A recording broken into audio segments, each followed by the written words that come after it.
É sempre bom a gente se encontrar aqui na Canção Nova. Bendito seja Deus, porque você também está aí. Nós estamos muito felizes. Começa mais um programa Além da Notícia, ao vivo, aqui direto de Brasília. Eu sei que todas as quintas-feiras a gente tem um compromisso. E o nosso compromisso é de tratarmos sempre de temas de grande importância, não é? Eu acho que a gente tem cumprido isso. E graças a Deus que você também, sempre na sua casa, fica nessa expectativa. Hoje o nosso programa vai falar sobre um tema daqueles que abrange a todos nós. Os desafios da educação, dos estudantes, das escolas, dos pais, em meio a essa pandemia. E a gente vai falar desse assunto aqui com uma especialista no assunto. E ela é tão especialista em questões de educação, quanto também em questões de família. Então, pais, mães e crianças e alunos e estudantes de todas as idades, tenho certeza, vão se sentir muito à vontade com ela. Nós recebemos aqui em nosso programa nesta noite a professora Dulcineia Marques. É professora, educadora, consultora familiar e sócia fundadora do Colégio Galois, que eu tenho um grande orgulho de conhecer esse colégio aqui em Brasília. A senhora vai dizer por quê daqui a pouco. Boa noite. Boa noite. Prazer imenso estar aqui. Obrigada por você me convidar. Eu tenho uma paixão imensa pela Canção Nova, tá? Admiro demais o trabalho de vocês e confesso que eu estava louca para ser convidada para poder vir participar com vocês aqui. É um prazer grande tê-la aqui e eu fico muito contente quando a gente encontra pessoas de convicções e convicções muito claras. E a senhora é uma dessas pessoas. Sim. Quando eu a convidei para vir aqui ao programa, ela me disse, e faço questão de dizer que o meu colégio é um colégio católico, apostólico, romano. É verdade. Por quê, professora? Então, Ronaldo, eu sou mineira, né? De uma família bem grande, graças a Deus, 10 filhos. Nós somos 8 irmãs e 2 homens. A minha mãe, muito devota de Nossa Senhora, nos ensinou... Está nos vendo agora? Tá, mamãe está nos vendo agora. E ela nos ensinou que a nossa vida se baseia em Deus, que a gente não consegue nada na vida sem se pautar em Deus. Então, ela nos ensinou, desde pequenininha, em casa, a fazer tudo por Deus e com Deus, e por Ele. E a senhora me contou uma coisa impressionante, que eu gostei também, do seu filho. Sim. Conte aquele episódio, por favor. Sim, a história é interessante. Hoje, esse meu filho tem 33 anos, está casado, ele já tem até um filho, e na época ele tinha 7 anos de idade e estava brincando no corredor lá do apartamento com um coleguinha também nessa faixa de idade. E aí o coleguinha adentrou em casa e me chamando, tia Dulcineia, tia Dulcineia. E aí o Pedro veio atrás e falou assim, Yuri, se a minha mãe não estiver trabalhando, ela está em casa, ela está rezando. E aí, dito e feito, né? Ele entrou no quarto e eu estava lá rezando. E aí eu fiquei preocupada. Eu falei assim, mas meu filho só acha que eu só trabalho e rezo. Aí mais tarde, ele brincando lá na sala de TV, eu falei assim, Pedro, a mamãe só trabalha e reza? Ele falou, não. Eu falei, então o que a mamãe faz? Trabalha, reza e calou. E aí eu falei, o que mais, Pedro? Sei não. E aí eu continuo até hoje só trabalhando e rezando. E eu acho que elogio maior não há, reconhecimento maior não há. Mas eu fiquei preocupada na época. Eu até resolvi fazer natação, passei uns 2 anos fazendo natação e perguntei de novo, né? Pedro, o que a mamãe faz? Trabalha e reza. Eu falei, o que mais? Sei não. Eu falei, então, continuo rezando e trabalhando. Mas vamos lá. Bom, a senhora hoje vai poder contribuir muito com tantas pessoas que estão em casa e que estão agora preocupadas e que estão angustiadas. Eu tenho um menino de 15 anos, ansioso para sair de casa, para ir para a escola, e a gente sabe que esse tempo agora ele está tirando de nós muita coisa e está nos ensinando a conviver de outra forma também. Eu quero fazer a seguinte introdução sobre a questão hoje educacional, gente. O Brasil e o mundo estão adotando, ao mesmo tempo, o distanciamento, a quarentena. E tudo isso tem atingido todos os setores da nossa sociedade. Um deles é a educação. Escolas, universidades, creches tiveram suas atividades suspensas, atingindo mais de 50 milhões de estudantes, educadores em nosso país. Mas em outros países também foi assim. Ocorre que, diante de tantas incertezas, algumas alternativas foram propostas para garantir o direito constitucional de acesso à educação. Uma medida provisória do dia 1º de abril desobriga os 200 dias letivos, obrigatórios para escolas e universidades, mas pede o cumprimento da carga horária mínima anual de 800 horas na educação básica. O ensino à distância ou remoto, utilizando plataformas digitais, apresenta-se como alternativa, mas não alcança a todos, porque nós temos vários Brasis no Brasil. O que fazer para minimizar as perdas dos estudantes? Como aliviar a preocupação dos pais, como você? Alguns sobrecarregados com os filhos dentro de casa, outros sentindo-se incapazes de acompanhar o ritmo imposto, por exemplo, pelas aulas remotas. E as perspectivas de futuro com o retorno das aulas presenciais, que estão sendo anunciadas agora por alguns governos. É isso que a gente vai conversar aqui e eu gostaria já de deixar a senhora livre. Realmente não é fácil esse momento que a gente está vivendo no campo da educação, que abrange famílias e todo mundo, né? Ronaldo, quando a pandemia, a quarentena, né, foi instituída com o decreto da pandemia pela OMS, dia 11 de março, logo que nós fomos reclusos, né, eu disse que Papai do Céu nos deu um grande presente. E as pessoas falam assim, como assim? Presente, ficar preso dentro de casa sem poder trabalhar, sem poder ir para a escola? Eu falei, sim. Porque o que nós temos de mais importante na vida chama-se família. E as famílias aprenderam a sair de casa muito cedo, pai, mãe e filhos, e só voltaram à noite. E a casa passou a ser um local só para dormir. E os maiores aprendizados na vida se adquirem em casa. Os maiores aprendizados. Essa defasagem cognitiva, que esses problemas que a gente está tendo com relação à educação esse ano, eles serão tirados de letra no mundo inteiro e não diferente no Brasil. De onde vem essa sua expectativa tão positiva? Primeiro, do Espírito Santo. A certeza absoluta que foi um grande presente que o Papai do Céu nos deu. Nos mandou de volta para casa. Para pai conhecer filho, para marido conhecer esposa, para esposa conhecer marido, para os pais descobrirem o que os filhos estavam aprendendo. Muitos pais não sabiam o que os filhos aprendiam na escola, como aprendia, entendeu? Então, assim, essa convivência hoje, ela foi muito positiva. Positiva para aquelas famílias que estavam preocupadas, que sempre preocuparam com famílias. Positiva para aqueles que não estavam, que relaxaram com relação a essas questões familiares. Entendeu? Então, assim, no primeiro momento eu posso dizer o seguinte, eu não vou falar das famílias que já têm seus valores, que são famílias harmoniosas, marido e mulher, ou só marido. E existem várias famílias hoje, todas são importantes porque todas têm uma missão que é conduzir as crianças e conduzir os jovens, certo? E aí, essas famílias que estavam perdidas, que delegaram para a escola, que delegaram para a sociedade, que delegaram para os amigos a educação dos filhos, eles tiveram que conviver. No primeiro momento, muito desespero, muito arrancar de cabelos, muita gritaria. Mas depois viram que não tinha jeito e começaram, então, a diminuir o tom de voz e um enxergar o outro. Tinha muita gente desconhecida dentro de casa. Então, isso, assim, é um presente que Deus nos deu. A senhora está, então, nos fazendo enxergar que há um ganho que superará a perda. Muito maior, muito maior. Porque antigamente, a escola principal era a família.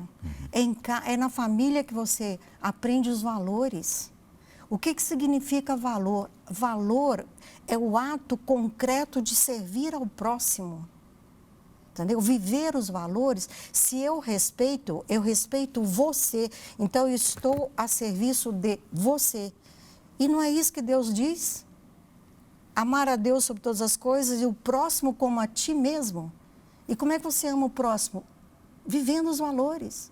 E esses valores se perderam. E é importante dizer que o próximo, mais próximo, está dentro de casa Está comigo. dentro de casa. E a gente estava vivendo superficialidades. Exatamente, entendeu? E aí o seguinte, aqui no Brasil, por exemplo, qual é a régua que determina se aprendeu ou se não aprendeu? Os vestibulares. E quanta coisa estava sendo dada, estava sendo trabalhada e está sendo trabalhada nas escolas, que é só para passar no vestibular. E os nossos jovens tristes e os nossos jovens... Para que eu vou aprender isso? Entendeu? As crianças transformando as crianças em adultos muito cedo, crianças que levantam cedo ou que passam o dia inteiro estudando, se é a escola, é o inglês, é o balé, é o judô, é o kumon, é um monte de coisa. Em que momento essas famílias estavam convivendo, Ronaldo? Em que momento o pai olha no olho do filho e fala, você está bem, você está mal? Entendeu? Aí tem muita gritaria dentro de casa. Sabe o que significa gritaria? Significa que o filho está dizendo, pelo amor de Deus, me vejam. Olhe para mim aqui. Olha para mim aqui, eu preciso de vocês. Toque na minha cabeça. Deita comigo, espera o sono chegar. Isso não estava mais acontecendo. Conversa comigo, brinca comigo. Me ouve. Me ouve. Faz comida para mim, não pede fast food. Entendeu? Eu não consigo discordar da senhora. Não é verdade? Sim. Entendeu? Assim, estudar é importante. De repente estão dizendo que não é estudar. Eu sou educadora, eu tenho uma escola e dizer, então estudar é importante. É importante. Mas para você ter sucesso no estudo, primeiro você tem que estar bem dentro de casa. É verdade ou não é? E eu imagino que a senhora fala com muita propriedade, porque a senhora convive também com essas mesmas pessoas que são filhos lá na escola. E eu imagino que a senhora gostaria de vê-los com uma alma mais brilhante. Sim, não é? Sim. E que nós vínhamos reclamando disso, a nossa humanidade vinha reclamando do tipo de ser humano de hoje. Não é isso? Exatamente. Talvez a gente tenha, todo mundo pedindo para mudar, tem que mudar, mas ninguém sabendo como mudar. Ninguém sabendo como mudar. A educação tem que mudar, as famílias têm que mudar, os valores têm que voltar, mas como mudar? Olha o presente aí que o Papai do Céu nos deu. Volta para casa. Nós podemos voltar nesse tema quantas vezes a senhora quiser.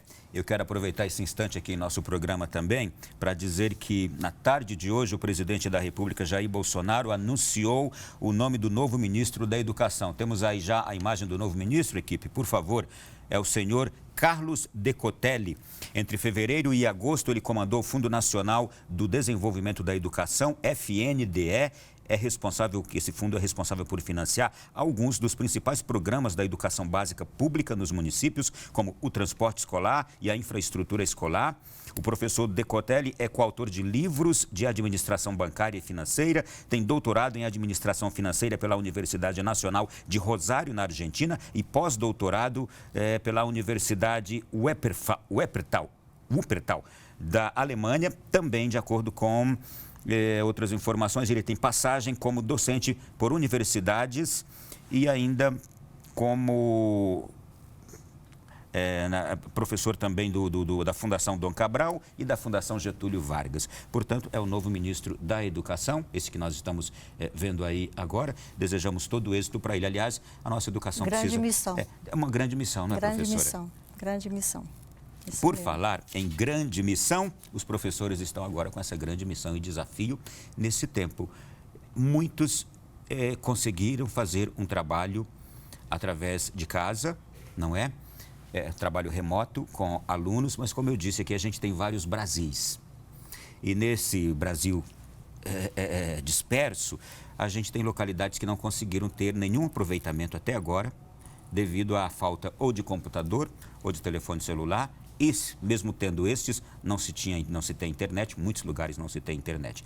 E imagino que muita gente, muitas famílias e muitas crianças ficaram sem o acesso a nenhum tipo de aprendizado nesse tempo agora. Mas houve também grande parte, que a gente sabe das cidades maiores principalmente, de pessoas que conseguiram fazer isso. Nós vamos hoje ouvir os dois lados, não é? Sim. Então eu gostaria já de chamar aqui o depoimento, primeiro de uma vice-diretora de escola aqui no Distrito Federal, que experimentou nesse tempo agora dar aula da rede pública, inclusive, dar aula de casa e orientar seus professores a fazerem isso também. Ela vai nos falar como tem sido esse trabalho. Vamos ouvi-la. É um grande desafio para nós da rede, professores, que não fomos preparados para a educação à distância. E não podemos chamar isso agora, nesse instante, de educação à distância, né? Mas uma educação mediada por meios tecnológicos.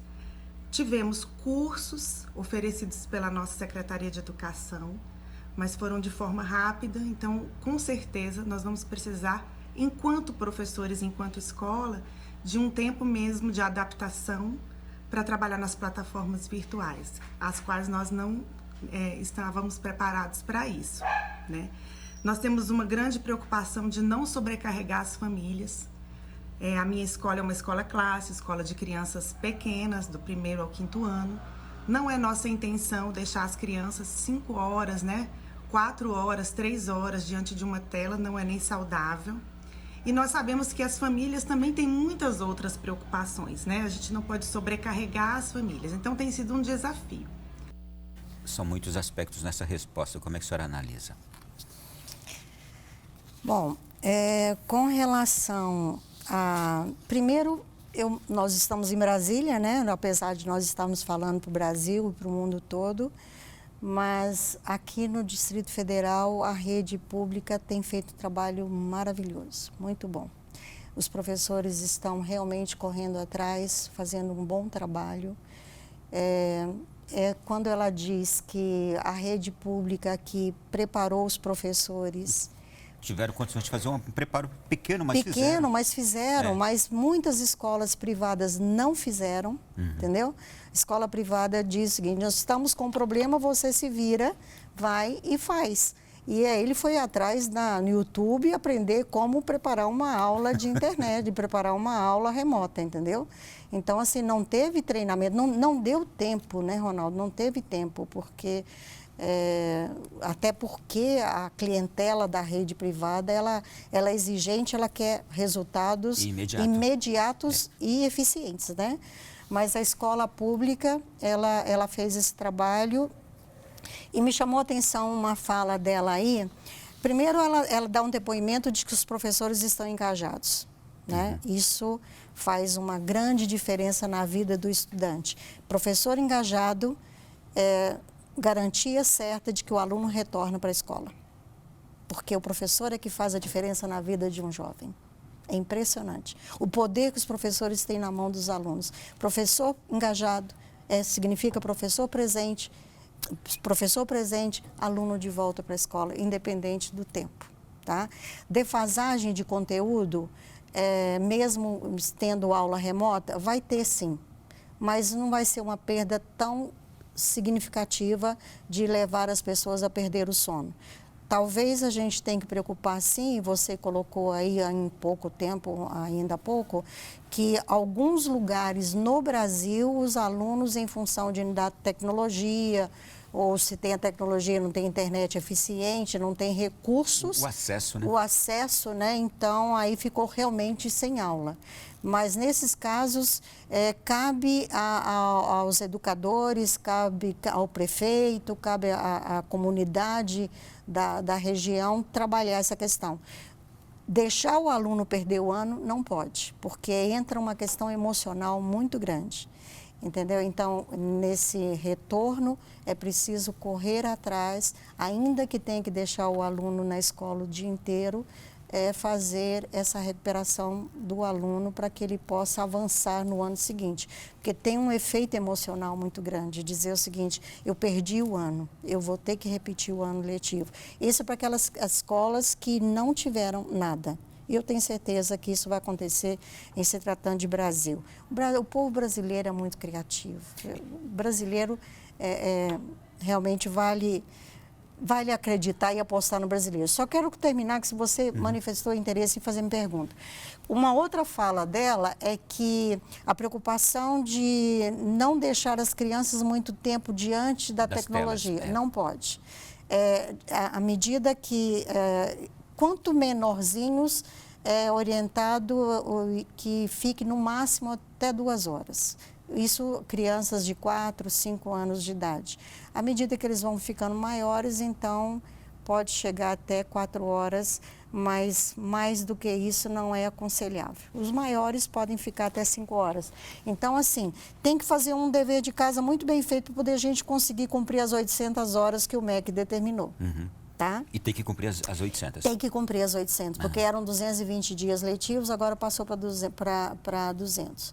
Com relação aos professores, aí vale a pena colocar uma outra coisa, Ronaldo, porque os professores, eles estão em casa reinventando para poder fazer escola, estão trabalhando mais do que quando era presencial, porque para você gravar uma aula hoje, você grava, você tem que editar. Então, uma aula de 20 minutos que o professor grava, ele gasta mais ou menos 4 horas para poder produzir aqueles 20 minutos. Você sabe, vocês trabalham com televisão, sim, você sabe o que sim. é isso, entendeu?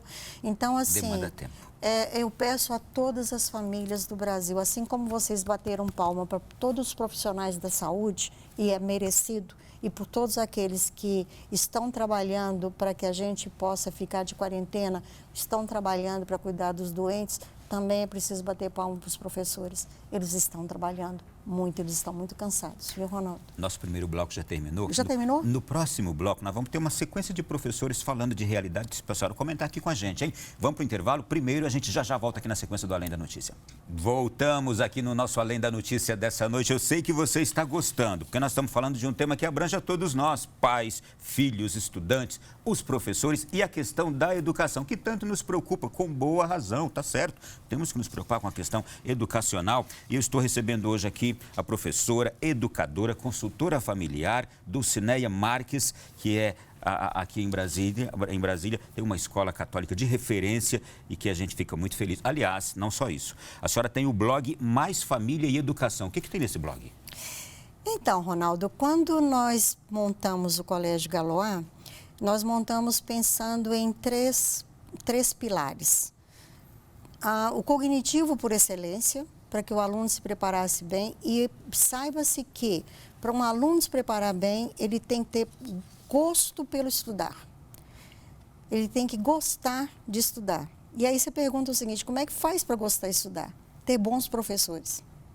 Esse é o macete. Bons professores. Porque quando o professor é bom, é porque ele é apaixonado pelo que faz. E quando ele é apaixonado, flui o amor. E o amor atrai, o amor encanta. Você sabe, São Paulo diz isso, né? Entendeu? A outro pilar, os valores, viver os valores.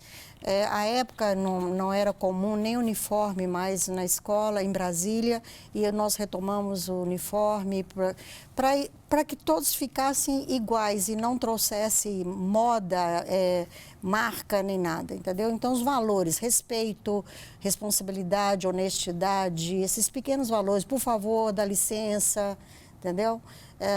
Então, nós trouxemos também de volta essa questão dos valores. E em terceiro pilar, o amor a Deus. Saber que atrás do ter, do poder e do ser, existe um ser maior, que a gente tem que reconhecer que ele pode tudo e que ele que criou o céu, que criou a terra, é ele que nos dá o ar, que nos dá a água e que a gente não tem 30 segundos de poder sobre a nossa vida. Preciso de ensinar os jovens isso. Porque os meus jovens têm muito ter, têm muito poder, têm muito ser neles. Mas eles precisam saber que Deus existe. E eu preciso dizer, nas escolas Galois, tem capela e capelães. E capelães, exatamente. São sacerdotes que a senhora, não sei como a senhora os atrai, e eles ali assumem a capelania. Eles assumem. É? Tudo começou com Dom Ávila, né? Ele era foi o primeiro arcebispo militar do Brasil. E aí ele era meu diretor espiritual. E aí eu falei assim, Dom Ávila, eu quero montar uma escola, mas que professe o catolicismo. Eu falei, vai minha filha, vai que eu te apoio. Eu falei, então me arranja alguém para poder ser capelão lá. Aí ele ligou para o Marconi. Marconi, à época, que é o Dom Marconi, nosso bispo aqui. Marcone, vai lá atender a menina lá. E aí o Marcone ficou comigo como primeiro capelão, entendeu? E aí daí para frente, a gente, hoje quem nos serve é o Reino Cristo, né? Porque o carisma deles também é trabalhar com os jovens, né? Tudo bem. Então, e lá dentro a gente tem missa, tem crisma, primeira Eucaristia, tem tudo. Então, e as famílias gostam muito, né? E é importante dizer, e é uma escola que atende realmente a jovens de classe mais alta, e é importante ter essa referência de fé neste meio. Sim, sim, sim. E lá ninguém tem vergonha de professar, porque quando meus meninos estudavam na escola, antes da gente ter o Galois, eles tinham vergonha, eles não sentiam a vontade para manifestar a espiritualidade que eles tinham dentro de casa. Eu falei, eu quero uma escola em que o aluno não tenha vergonha de mostrar os valores e mostrar que ele ama a Deus e que Deus está acima de todas as coisas. Sem Deus a gente não é nada, né, Ronaldo? Como é bom ouvir testemunhos. E vamos lá. Eu falei que nesse bloco a gente ia trazer aqui uma série de professores e de realidades diversas. Eu ainda tenho a vice-diretora aqui de Brasília, que tem mais uma questão que ela fala que é primordial, o comentário da senhora. Qual o grande desafio na escola pública neste momento? Vamos ouvi-la. É alcançar todas as crianças e encontrar uma equidade para esse contato virtual, né? Então, nós temos crianças que não têm aparelhos eletrônicos suficientes para toda a família. Tudo isso tem sido um desafio para nós. Tem famílias que não têm internet, tem famílias que não têm ainda acesso a todos esses meios. Então, um dos grandes desafios que nós vivemos enquanto escola pública é encontrar uma forma de alcançar todas essas crianças. Nos preocupar um pouco menos com o conteúdo formal e nos preocuparmos realmente com quais aprendizagens nós queremos ter nesse tempo. São aprendizagens novas, aprendizagens diferentes. O que nós podemos aprender enquanto escola, junto com a família. É uma construção demorada, vai exigir paciência de todo mundo, vai exigir um grande esforço do poder público de auxiliar as gestões, né, das escolas a encontrar essas crianças e dar acesso a todas. Tem algo que lhe chamou a atenção, senão eu quero emendar uma outra coisa. Eu quero dizer o seguinte, e é importante entendermos também o poder público nessa hora, porque não é possível atingir a todos agora, de imediato. Não mesmo. Porque é uma realidade que o poder público faz isso, por exemplo, de oferecer essa escola remota, online, mas não vai chegar de fato a todos. Sabemos, não está bem assim, mas não se consegue agora de imediato assim também. É compreensão agora, não é? Ronaldo, você está falando assim de atingir a todos os alunos. Além de trabalhar o dia a dia na escola, né? E quando a gente fala escola, ela continua, porque ela está de forma remota, ela está por meio da tecnologia, ela continua buscando o aluno, usando os recursos diretos por meio de aulas online, ao vivo, ou então por meio de produção de material, e o aluno vai à escola, a família vai até a escola e busca o material. Mas, além desse fazer dia a dia que os professores estão trabalhando, que a direção está junto, a coordenação, eles já estão preocupados com o retorno desses alunos, para não ter evasão. Olha só que coisa linda dos professores. Eles estão trabalhando muito, eles estão dentro de casa também, com o filho, lavando, passando, cozinhando, entendeu? Às vezes eles estão gravando uma aula e vem um cachorro que late, uma criança que chora e tem que gravar de novo. Você já pensou? Não, até mesmo ela gravando para nós, a gente ouve o latido do cachorro. Sim, sim. Não é? E aí ela tá vivendo esse dia, a vida dela, né, dentro de casa e família, vivendo a escola e ainda preocupado com o retorno para que essas crianças não se percam. Eles já estão trabalhando isso. E é o Brasil todo. A gente estava olhando uma pesquisa em torno, Ronaldo, no norte, em torno de 80% das escolas públicas estão trabalhando para não perder as crianças. Como é que eles estão pensando? Aqueles que têm tecnologia, usa a tecnologia, aquele que não tem, usa o telefone, o que não tem telefone, usa carro de som, usa rádio da região local, para estimular o aluno a voltar para dentro de casa. Eles estão buscando todos os meios possíveis para não perder essa meninada. Entendeu? Olha que lindo, vivendo a família, vivendo a escola e preocupado com o retorno. Buscando alternativas. Buscando alternativas. Mas eu vou trazer um drama agora para a senhora ver, tá? Traga. Vamos ouvir agora mais uma professora.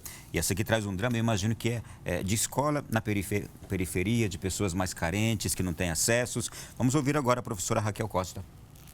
Muitos pais estão dizendo que querem deixar como está, que não vão mandar as crianças de volta, porque eles têm medo. Muitos já desistiram, não conseguem acompanhar as crianças nas atividades diárias, pois voltaram a trabalhar. Outros só conseguem acompanhar as crianças nos finais de semana, com tarefas. Então a gente recebe muitas reclamações e as angústias dos pais são muito grandes. Se dos pais são grandes, imagine nós, professores, que estamos vendo um ano realmente estar perdido em relação à educação e a gente não poder fazer nada. É possível que haja, de fato, um ano perdido para alguns? Se imaginar isso vai ser muito triste, né? Eu comecei o programa muito otimista, né? Sim. Não acho. Eu fico imaginando mais naquelas regiões mais remotas. Mas sim. Onde o acesso, de fato, de pais e de filhos não é possível. E nem da escola chegar até eles, como a gente está aqui conversando também. Tem muitos casos que você tem que atravessar de barco, essas coisas todas, né? Mas eu tenho esperança que até outubro essas crianças podem voltar. A senhora acredita que em quantos meses se consegue recuperar esse tempo? Não. Eu sei que é difícil o exercício. Em meses você não recupera um ano, né? Você não recupera mesmo. Então, o que tem que fazer é o seguinte, os educadores, quando eu falo educador, aí entra direção, coordenação, tá? Todos que fazem parte dessa escala aqui para preparar o pensar da educação da região, porque cada um tem seu conteúdo programático de acordo com a região. Tem um geral, mas cada um tem o seu e de acordo com a escola. Então, esse pensar, eles têm que, primeiro, descobrir quais são os conteúdos essenciais, dentre aqueles muitos, quais são os essenciais para que possa dar uma bagagem, um embasamento para que o aluno possa avançar no ano seguinte. Entendeu? Pode também estender isso até março. É bem provável que nessas regiões mais ribeirinhas ele ainda estenda o ano letivo de 2020 até março e faça o ano letivo com o restante dos anos, do ano de 2021. Entendeu? São caminhos que você tem que buscar, não é? São caminhos que tem que buscar. Sim. E que o MEC tem que permitir que isso aconteça. E já tem sinais de que isso vai acontecer, entendeu? Isso alivia, tenho certeza. Não é? Bom, mas não está tudo perdido, não. Sim. Nós vamos ter agora a experiência da professora Amanda. Ela é professora de pós-graduação numa universidade aqui de Brasília. Já é uma outra realidade também que é importante a gente contemplar aqui na nossa reflexão. Vamos ouvi-la. Eu acredito que a mudança trouxe, sim, né, uma nova adaptação da questão do ensino. Essa mudança ela foi até mais fácil do que eu imaginava. É claro que depende de diversos fatores, né, que dificultam tanto o nosso aprendizado como educador com as ferramentas, como também dos alunos entenderem essa aula remota, né? Porque existe uma diferença de uma aula remota e de um ensino EAD. O ensino EAD, ele tem uma modelagem, ele tem um método diferenciado, ele é preparado para isso. Essa nossa adaptação com essa pandemia é uma mudança diferente de que nós, professores, né, temos que estar de forma remota, ao vivo e online. Então, tem que ter essa disponibilidade, essa paciência também, para que os alunos consigam também fazer o login, entender a ferramenta, precisa ter um pouco mais de interatividade, precisa surpreender o aluno com alguns conteúdos diferenciados. Então, eu acredito que essa mudança é positiva, é facilitadora, mas claro que também nada como esse networking de estar com a turma, de estar em sala de aula. Professora, esse tempo traz realmente um novo. A gente começou falando isso no programa. Também para o ensino. Ficará um novo que será utilizado posteriormente. Sim. É que a gente está chamando de novo normal, né? A gente vai entrar num normal novo. Muita coisa que hoje foi colocada em prática na pandemia, agora na quarentena, que é esse ensino remoto, ele vai caminhar junto no retorno às atividades. E isso é muito positivo. Por quê, Ronaldo? Nós adultos, que são os fazedores de escolas, nós estávamos com muito medo de adentrar no mundo tecnológico, que é o mundo dos jovens, que é o mundo das crianças. E era uma necessidade. E ninguém tinha coragem. E se falava dela, não se tinha o caminho. Não, só ficava assim, comendo pelas beiradas, né? Assim, agora não, de repente, pronto, para tudo e agora, meu filho, sabendo ou não sabendo, você vai usar a tecnologia. A senhora sabe que esse é um desafio para pais, para evangelização, não é? Sim. Esse é um desafio para toda a sociedade em todos os aspectos. Não, e não parou nada, né? Teatro está acontecendo, shows estão acontecendo, entendeu? Então, assim, tem muita criatividade e tudo isso vai ser trazido junto. Ou seja, o que aconteceu? Os adultos, eles deram 10 passos à frente. É como se tivesse dado uma corrida para alcançar os jovens. Sim. Foi isso que aconteceu. Foi isso que aconteceu. Os jovens ganharam, as crianças ganharam porque voltaram a ter os pais dentro de casa e nós tivemos que correr para poder alcançar as crianças, alcançar essa meninada. Estamos num parto que vai trazer a luz. Sim. Em dores de parto, sim. Mas tem uma Entendeu? boa... Então, assim, o ganho lá na frente, não agora, mas isso vai ficar para a história. Eu fiz parte disso, entendeu? Então, assim, quanto aprendizado, quanta valorização ao médico, quanta valorização ao pesquisador, quanta valorização ao enfermeiro, quanta valorização ao professor, quanta valorização à família. E quanta valorização à vida e às pessoas. A vida! Exatamente. Essa semana eu escutei 2 pessoas que estiveram internadas e eu imagino que elas viram a morte. Sim. Porque voltaram completamente diferente, não é? Exatamente. Vamos para o nosso intervalo, segundo intervalo aqui desse nosso programa. Na volta tem mais convidados aqui e tem também você, claro, que já está mandando. Eu nem tinha falado o número ainda, você já está mandando questões para cá para a gente submeter a nossa convidada. Então a gente volta já nesse último bloco do programa. De volta aqui no programa Além da Notícia. Eu estou com um dado aqui, a gente está falando sobre as questões de educação nesse tempo agora de pandemia, educação, família, estudantes, a realidade que estamos todos vivendo por causa dessa epidemia. E professora Dulcineia, segundo pesquisa do Comitê Gestor da Internet no Brasil, 58% dos domicílios no país não têm acesso a computadores, 33% não dispõem de internet. Estou aqui acrescentando aquela reflexão anterior que a gente estava falando aqui, de que é um drama para boa parte da nossa população. A gente tem outros temas importantes para falar, mas eu já quero logo perguntar para a senhora também. Tem muita gente preocupada, famílias e estudantes, especialmente estudantes do 3º ano, que estão vendo a possibilidade de se prepararem bem no último ano do ensino médio, andar, correr, fugir, e também a preparação para Enem, para essas outras provas todas. Como é que a senhora também enxerga tudo isso?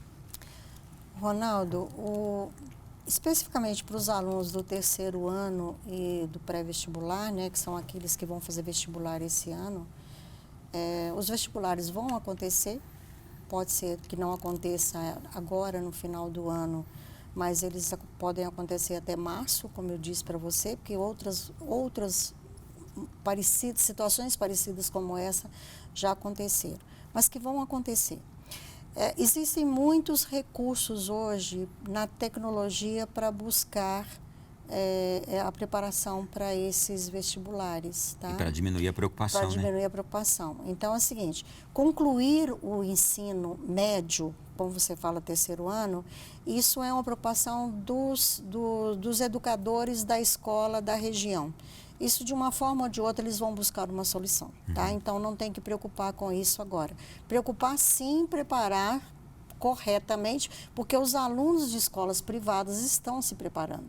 Então, os alunos de escola pública é que têm mais dificuldade. Você acabou de dizer aí que 58% não tem acesso a computadores. Computadores, e 33% né? à internet. A internet, entendeu? Então, assim, Nesse caso, existem apostilas em que os alunos podem fazer uso, lançar a mão dessas apostilas em bibliotecas, existem bibliotecas públicas que eles podem buscar, ou então fazer, o ideal é que eles consigam um parente que tenha internet para que possa ajudá-lo nesse momento. O exercício da solidariedade agora. Exatamente. Agora, eu trouxe um presente para o público que está assistindo. A senhora me falou de uma ferramenta especialmente para esses estudantes. Exatamente. Em 2014, foi desenvolvida uma ferramenta de alta precisão para preparar aluno para o Enem no Brasil. Tá? É uma ferramenta, é um aplicativo que contém o conteúdo e tem questões. É um game, então, enquanto o aluno estuda o determinado conteúdo, são todos os conteúdos de todas as matérias, ele estuda o conteúdo e vem uma relação de exercícios. E aí ele tem que responder. Ele só avança naquele conteúdo se ele acertar aqueles exercícios. Senão, ele tem que voltar ao conteúdo. Ele estuda jogando. Ele estuda jogando, entendeu? E é tão bem preparado porque ele é personalizado, entendeu? Então, assim, você coloca lá e faz uma série de perguntas para identificar quais são as suas necessidades, quais são as suas características, qual vestibular, qual a matéria que você quer preparar.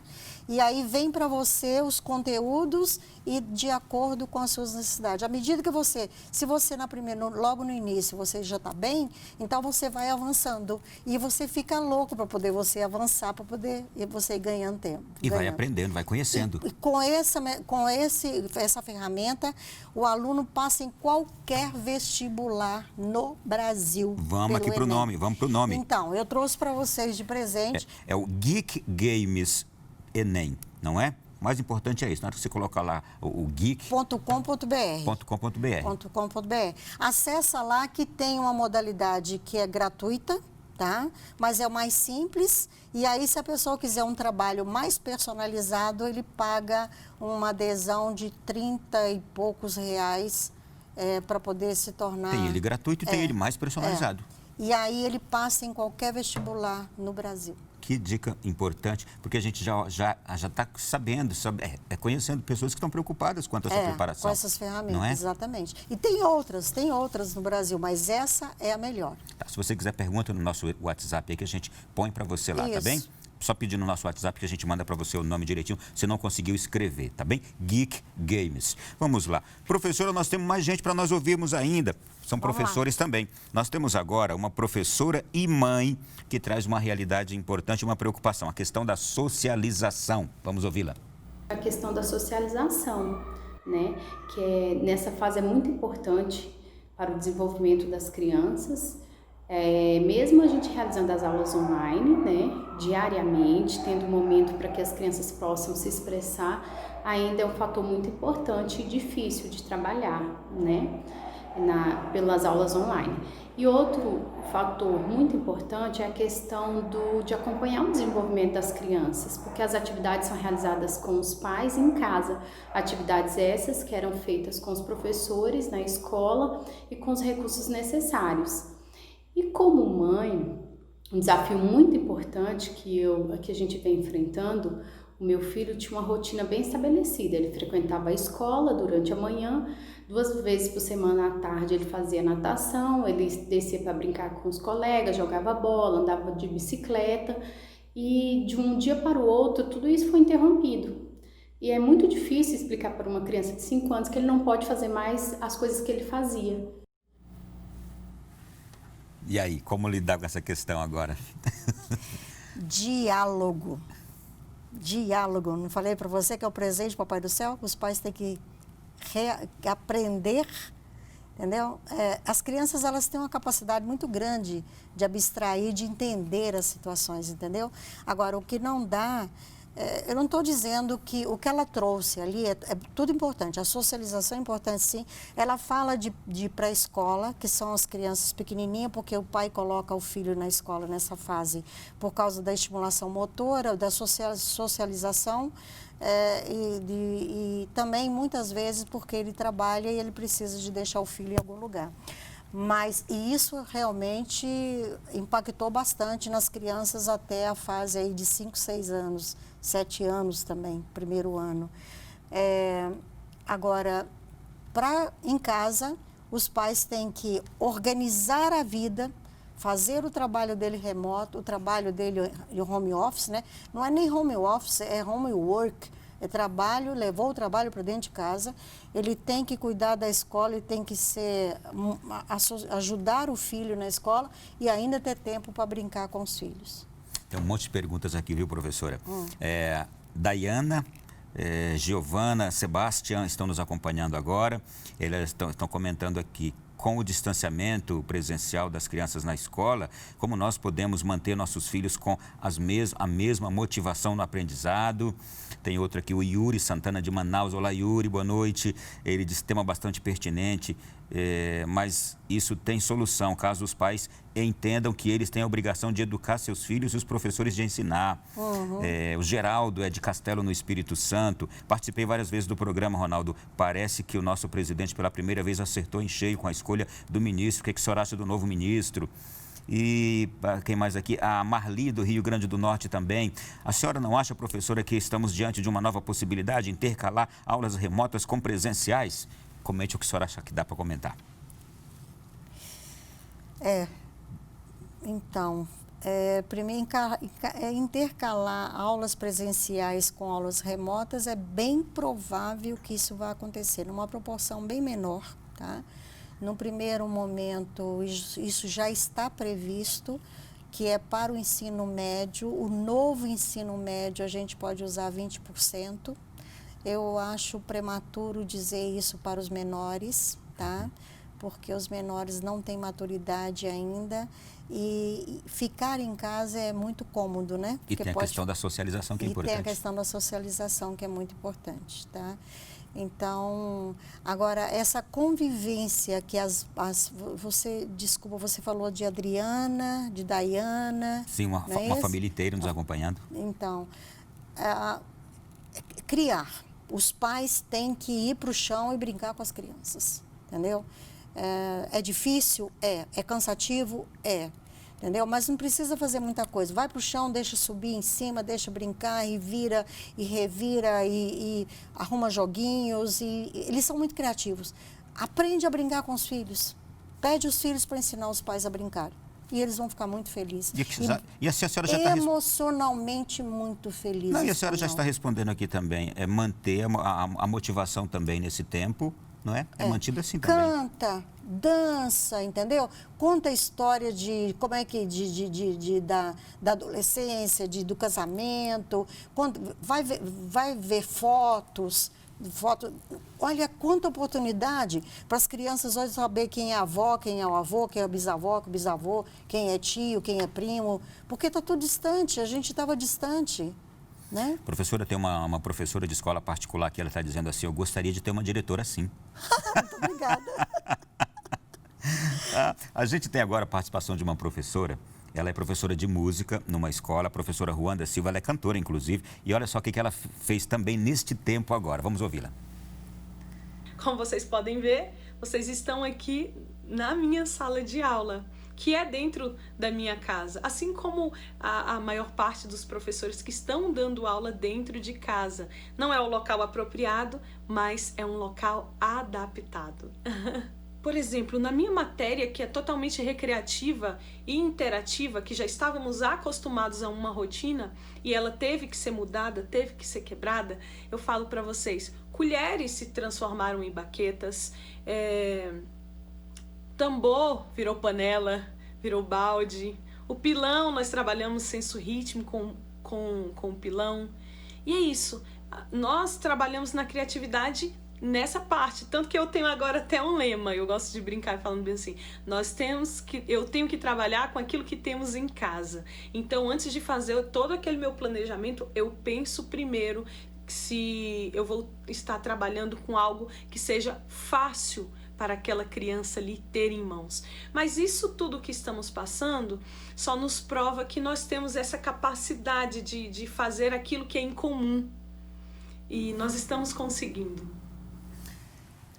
A gente vê. Ela fala exatamente o que eu penso. E agora, deixa eu trazer uma outra realidade, no finalzinho do programa já. É possível que a gente tenha professores completamente insatisfeitos agora por não perceberem qualquer rendimento no trabalho que estão fazendo, a falta de atenção, do engajamento, mesmo que em casa, nesse trabalho remoto. E como lidar, o que dizer a esses professores que estão assim, não percebem fruto, efeito, e talvez até pais também. O que dizer agora a essas pessoas também?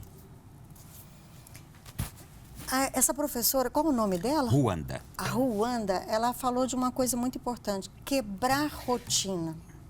A gente estava vivendo uma rotina, sabe? Todo dia a mesma coisa. E aí, com a pandemia, nós quebramos rotina, entendeu? E aí, quem está sofrendo com isso é porque está preso à rotina, ao passado. Aproveite o novo agora. Quanto aprendizado, Ronaldo. Ronaldo, nós acabamos, nós dois, quanto tempo eu queria estar aqui e graças à pandemia eu pude encontrar com você, entendeu? Então isso é quebra de rotina, é aprendizado novo, entendeu? Então não sofra agora porque o seu filho, o seu aluno ou seu filho não está aproveitando totalmente um conteúdo. Ele é importante? Estudar é a coisa mais importante na vida de qualquer ser humano. Qualquer ser humano que estuda, 1 ano de escolaridade, ele fica 10% mais rico no ano seguinte. Entendeu? Então, todos nós temos que estudar, todos nós temos que preocupar em dar escolaridade para os alunos. Mas não é só. O emocional tem a ver, a família tem a ver, os valores têm a ver, Deus tem a ver, o nosso país, entendeu? Então, assim, eu passaria mais 1 hora aqui dando dicas para vocês. Vocês estão preocupados com o conteúdo? Então é o seguinte, pai e mãe, ou só mãe, ou tia, quem estiver. Professor. Professor não, vou dar exemplo em casa, tá? Uhum. Senta, monta uma escolinha dentro de casa. Senta você e faz papel de aluno e peça seu filho para dar aula para você.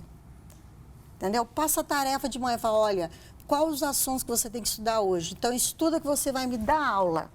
E seja um aluno, deixa ele ser o professor. Porque ele vai ficar motivado, ele vai ficar feliz, ele vai aprender. E eles estão brincando. Olha aí.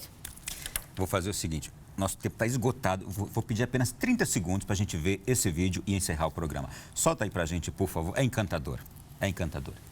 Oi, professora, tudo bem? A mãe não...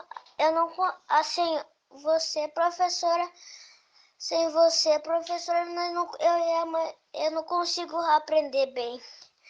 A mãe não é igual você. Você tem as manias de pro... Mas a minha mãe não tem, ela trabalha no restaurante. Ela só tem a mania de fazer comida. Me desculpe de incomodar agora, mas só que eu queria falar para a senhora isso. Isto foi real de uma criança que mandou para sua professora dizendo justamente que não estava conseguindo em casa estudar, que só com ela que ele consegue aprender. É encantador. Porque a mãe tem mania de cozinhar e a professora mania de ensinar. Essa pra gente, faltou o vocabulário dele de dizer que tem o jeito, que tem o dom. Então, é pra gente ver a necessidade que as crianças sentem e também a importância do professor. Obrigado, foi um prazer tê-la aqui. O prazer foi meu, foi muito bom, muito bom.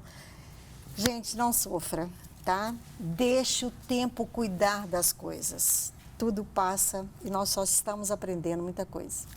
Beijo grande para todos vocês. Deus abençoe. Obrigado. Amém. E a você que esteve em casa conosco, muito obrigado. Esse programa vai logo para o Canção Nova Play. Você pode rever quantas vezes quiser e mandar para quem você quiser também. Nosso próximo encontro, semana que vem, aqui no Além da Notícia. Boa noite e até lá.